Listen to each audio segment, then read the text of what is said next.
Hello and welcome to Mutual Fund Sahi Hai presents Smart Nivesh, Sahi Nivesh, partnered by Times Network. Now we're back with another exciting episode in our SIP Heroes series where we tackle real-life questions on how to make smarter investment choices. Now the question we're addressing today is, kya mutual fund sahi hai for working senior professionals? Now many senior professionals continue to work beyond their traditional retirement age, and especially if they are entrepreneurs, because then there is no final age. People are working in their own business for as long as they can, and they're contributing their expertise. They're gaining financial stability and preparing for the future. But sometimes, even if they are still working and managing finances, their retirement is a priority for them. And mutual funds can offer a valuable strategy to grow wealth while managing risk effectively. Today, we'll be taking a deeper dive into this topic, and joining us on this discussion is Madhu Nair. He's the CEO at Union AMC. Madhu, thank you so much for joining me here today. When we talk about senior professionals, people who had 15, 20 years of experience here, one thing is that maybe their financial goals would have changed when maybe they started in their 20s, 30s, and now if they're in their 40s, 50s. How do you guide them on this change of financial goals, and that has to kind of reflect in the corpus that they're building for these goals? First of all, thanks Sumit for having me here. It's always a pleasure to talk to you as well as the viewers. Now coming back to your question, I think very valid point you raised. Goals change in between. That's wherein horizon-based selling or horizon-based investing is a very, very strong measure. Right. One should look at the horizon of the goal and then start allocating assets. Very, very important. Nobody wants to lose money.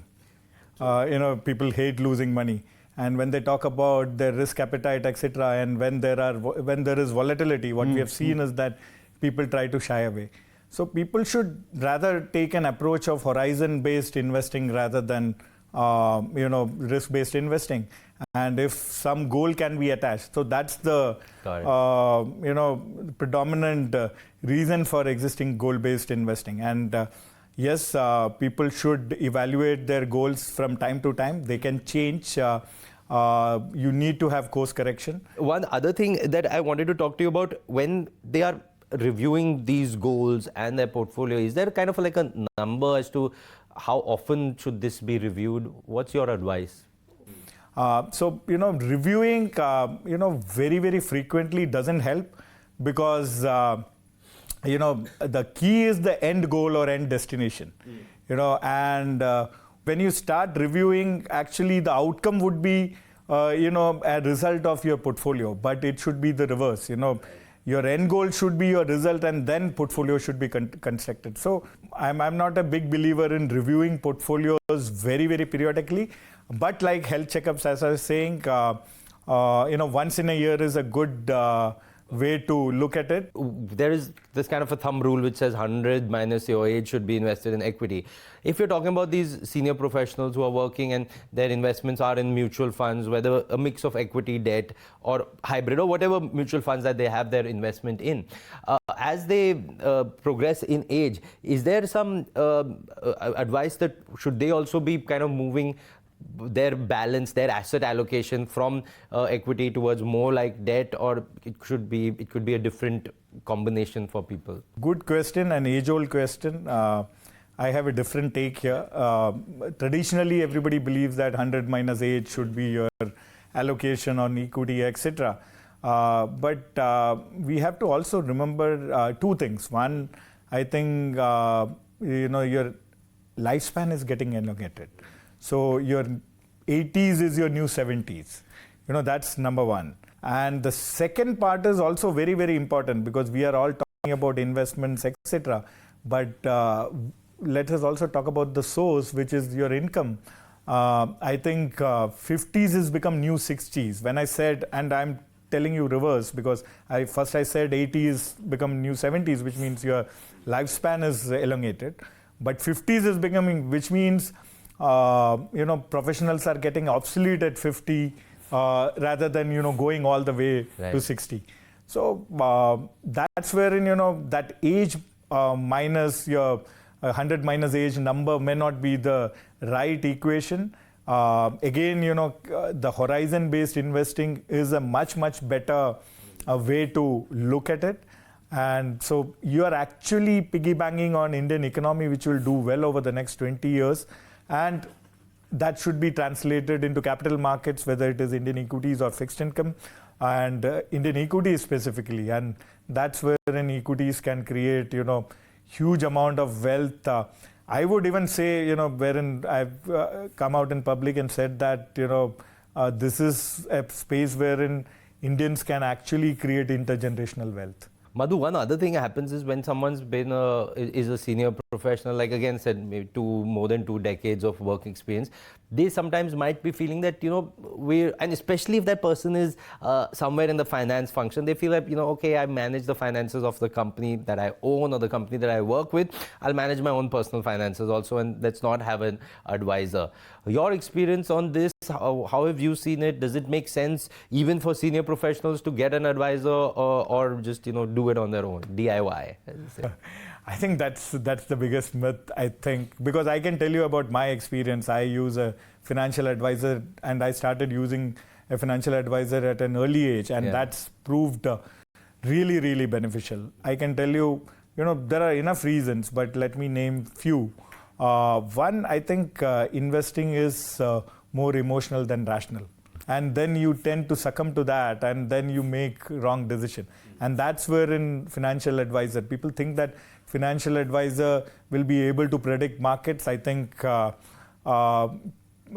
people can claim, but it is not easy, right? So it is very difficult. Everybody, all of us experts, we can assume some probabilities and act accordingly depending upon our experience. But to prediction, or we are not fortune tellers. So it is very difficult. First reason is how do you avoid this emotional biases. Second, I think although we may have all the knowledge, research, etc., but still it could be a very individualistic view wherein when you consult with a person, a more broader view gets formed. And the third is time itself. With senior professionals, I think they should focus on doing what they are good at rather than spending too much time there. So time is another essential factor. Another big thing is people always think that one the advisor brings to the table is the habit of investing, which is very good. But when you look at the rule, the basic rule of investing is whatever your income is minus your expenses, you save and invest. But I think what an advisor can do is reverse that entire thing. Investing can be, at the center. Yeah. So from income you invest, and then rest you, keep it for expenses. That actually gives a discipline in terms of spending also. That actually gives you a differentiation between what you need and what you want. My sense is, financial advisor is a must. So thank you so much, Madhu, for talking to us, for this enlightening conversation, and that will definitely help all our viewers. It's time for a very short break here on Mutual Fund Sahi Hai presents Smart Nivesh, Sahi Nivesh, partnered by Times Network. But on the other side, we're meeting a senior professional, and she's been working in her career for many years, and we'll find out from her how she has been investing and her financial habits. All of that just after this very short break. Don't go anywhere. Welcome back to Mutual Fund Sahi Hai presents Smart Nivesh, Sahi Nivesh, partnered by Times Network. I'm here in Khar, Mumbai, and I'll be meeting Harvinder Kaur Mona, who'll be talking to us about her journey and her investments in mutual funds. So let's listen in. Hi Mona, thank you so much for welcoming us to your house. Tell me a little bit about your background. Tell me a little bit about you. I've been a professional for last 2.5 decades, and I've been working in multiple organizations, including my association with the cricket team. And my last role, the current role that I'm currently planning to move out of, is Chief M&A and Compliance Head for a group. So Mona, it's been a long journey. You've been working for so many years, but over the years, maybe in the earlier years and now, how have you been managing your money? Because maybe earlier years was not so hectic. Later years of the career have been crazy hectic, I'm sure. How have you been managing the money there? So early days when I started working, when I think my roles were not as premium as they are now, for lack of better word, or which demand more accountability. I had the time to do a few things, and I tried and tested my hands at investing a little here and there. Some experiences were positive, some experiences were sour. And then as I grew the roles, only every year another promotion, another level up, which meant you kind of start owning the company in a way. You have that ownership with the company.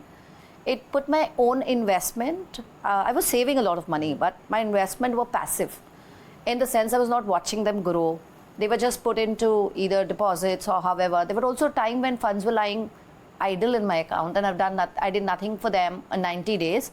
And the same thing when it came to my company, I was very particular about investing it in less than 12 hours.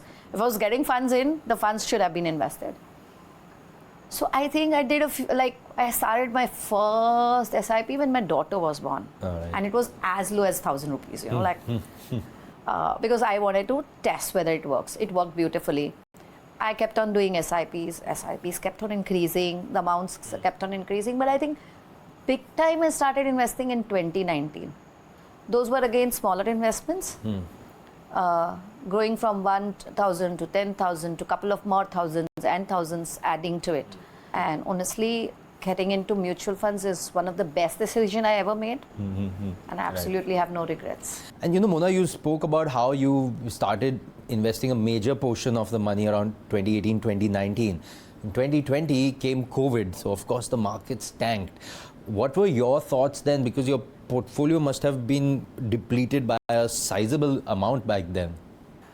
Honestly, I knew it's a phase. I stayed put. And I was very careful about my emergency funds. So I had my emergency funds, which I had to keep aside, and with my core funds invested in mutual funds. And the good part was I always knew, even if it was tanked, it was still significant. And if I needed that money, that liquidity was always there. Because in that pandemic period, at that point when, there was challenge around getting oxygen cylinders, hospital rooms, there was a lot of panic. But even if my investments were tanked, they were still available for one-day redemption, which gave me a lot of comfort. Because any other investment of mine, real estate or anything else, I could not just go out and sell. But this was the only one which I could do. So honestly, that gave me a very sound sleep at night. Mona, there's another concept called step-up SIP. The idea behind that is that people increase the amount of SIP every year or every fixed duration. When you started investing, like you said, you started with a smaller amount. And have you, over the years, been increasing that amount, and why have you been doing that? The structure I have followed is, one is SIP, which is again, every year sitting in April, I really think about what is the SIP amount I should be investing this year, depending on how, in which phase of life I am. With 2 children growing, their education, etc., I look at all of it. Not just that, in fact, going a little deeper, I review my mutual funds every month. Oh, wow. So I have a dedicated resource who will give me my net worth statement, which primarily focuses around mutual funds. So I know whether from last month to this month, how that movement has been. And which kind of I also call my passive income. Right. So if I was not making money and if I was not making active income, then this is the passive income I'm making. That's great to hear, Mona, that you set a kind of a benchmark for yourself as to the kind of return that you're expecting from a scheme, and then you're fine to redeem your units and get out of that scheme. Because this happens so often. People set a benchmark, but then they just get more greedy, and they want to get more and more returns, and sometimes if the market turns, they make a loss. But we've been speaking about your SIP, but I also know that you invest via the lump sum route also. So tell me about those kind of investments. What's your thought process behind that? So that's the second part of the strategy. So SIP we spoke about. When I do lump sum investments, I always, whether the market is tanking down or is pepping up, I will follow STP. And this I've learned from my mutual fund advisor. STPs, you can choose weekly, fortnightly, monthly, you have an option. Generally my preference has always been weekly. So let's say whatever sum I'm investing, let it be 10 lakh, let it be 1 crore, whatever that is, irrespective of the quantum, I will invest into, depending on how the market horizon is, into a minimum of a 6 months STP, and it could go up to a 12 months STP, which means whatever lump sum I'm putting, it goes into a liquid fund. From that liquid fund, on a weekly basis, now depending on the period that I've chosen, suppose I've chosen 6 months, 6 months into 4 weeks, so that is 24. Right. So it'll get divided by 24, and every week that certain fixed amount will automatically switch from my liquid fund to the fund that I want to invest in. That way, my liquid fund, I'm getting return. So it's not that the money is lying idle, and it is giving me the average of the cost for that 6 months. So if the market has gone up, down, I get the benefit of the fluctuation, and I will not feel that I've invested all my fund when actually the market was up or down. Absolutely. And 6 months fairly is a good period for STP. And you get a nice, as they say, rupee cost averaging. It averages Absolutely, out it smoothens all those fluctuations. But Mona, I've spoken to a lot of people, and they always say that they wish they had started investing early. Nobody has said that okay, I've invested and I was happy when I started. Everybody says I wish I had invested earlier. Is that something that you also feel that maybe you wish you would have also started investing earlier? Absolutely, I will not deny that. I want, which is my advice to all my younger colleagues, friends, family, that start early. I did invest early with very small amounts. I was still not very confident about this instrument. It took me a while to come to a level where I used this to become financially free. So that decision, I mean, I could have been financially free earlier had I started investing earlier. But there is no looking back, there is no corrective measure. But one thing which I have done now, or I have been able to achieve, is I've been able to explain my children what I did, how I did, and what is the advantage of how I've grown my funds through mutual funds, which help them make their decision to invest in mutual funds. So all the birthday gifts, Diwali gifts, Rakhi gifts, cash money that they get, they put it into one money box, and when it is a lump sum, they invest in mutual funds. So today both my children, my daughter 18 year, my son 13 year, have a portfolio. Wow. And they love their money grow. And one thing that I love about mutual funds primarily is that actually your money grows while you're sleeping. That's really good to know. Mona, now you've been working in a job for 2.5 decades, like you said, and now you're donning the entrepreneurial hat, you're getting into consultancy. How scary is that for you, moving from a fixed salary to entrepreneurship? There's no fixed income. What was your thought process behind that? What were some of the main criteria based on which you decided to take the entrepreneurial jump? So multiple things. Most importantly, I would say that, and especially in the role that I was, is a sought after role. Everybody would want to be in an IPL team and be in the top management. To give that away and to start my own consultancy, while I was looking at various elements, one of the elements was, am I financially free? So I could easily find myself in that situation of being financially free, and a big chunk I would, if there's one instrument I would dedicate my financial freedom to, is certainly mutual funds. And honestly, thank you to all those fund houses and their managers and all the people who work there. A big gratitude to them. So that's worked beautifully. And the second piece was, of course, first is financial freedom. Once you're financially free, why would you then think of this? Then it comes from, will I regret this when I die? Answer is yes. So I had that entrepreneurial, I think, insect in my blood always. But it's just that now the time is most favorable to do it. Next 10 years is going to be big for India. And my vision is to, create an impact on 1 million+ people and help them grow their businesses. So on that journey now. That's amazing, Mona. We wish you all the very best for your new role in the consultancy. But before I let you go, your message from your journey, what have been some of your learnings that you'd like to share with our viewers? There are 5 things you do with money. First is you make money.